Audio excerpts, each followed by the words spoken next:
एक समय की बात है, एक जंगल में भालू, लोमड़ी और शेर के बीच अच्छी दोस्ती हो गई। तीनों ने एक दिन बैठकर साथ में शिकार करने के बारे में सोचा। कुछ देर बाद सबने मिलकर तय किया कि शिकार करने के बाद उस पर तीनों का बराबर हक होगा।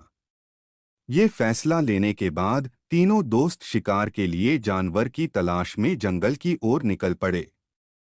कुछ ही दूरी पर उन तीनों को जंगल में हिरण दिखा। एकदम तीनों ने हिरण पर झपट्टा मारने की कोशिश की। उसे देखते ही वो तेजी से दौड़ने लगा। दौड़ते दौड़ते थककर हिरण कुछ देर के लिए रुक गया। तभी मौका देखकर शेर ने हिरण का शिकार कर दिया। भालू, लोमड़ी और शेर तीनों काफी खुश हो गए। मरे हुए हिरण के 3 हिस्से करने के लिए शेर ने अपने दोस्त भालू को कहा। जैसा पहले तय हुआ था उसी हिसाब से भालू ने शिकार को 3 बराबर हिस्सों में बांट दिया। ये देखकर शेर को बिल्कुल अच्छा नहीं लगा।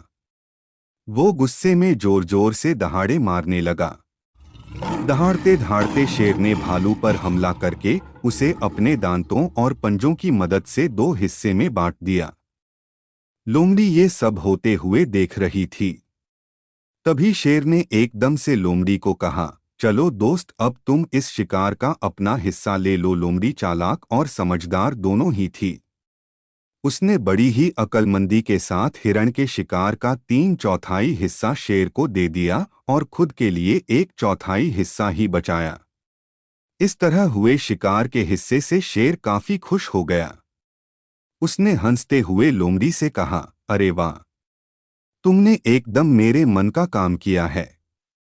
तुम्हारा दिमाग काफी तेज है। इतना कहते ही शेर ने लोमड़ी से पूछा, तुम इतनी समझदार कैसे हो? तुम्हें कैसे पता चला कि मैं क्या चाहता हूँ?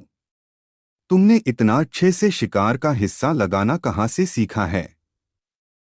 शेर के सवालों का जवाब देते हुए लोमड़ी बोली, आप जंगल के राजा हैं और आपको कैसे हिस्सा लगाना है ये समझना मुश्किल नहीं है। साथ ही मैंने उस भालू की हालत भी देख ली थी।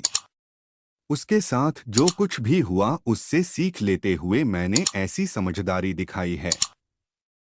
हम सभी को अपनी ही नहीं बल्कि दूसरों की गलतियों से भी नई बातों को सीखना चाहिए। इससे हम वही गलती करने से और उसके नकारात्मक परिणामों से बच सकते हैं।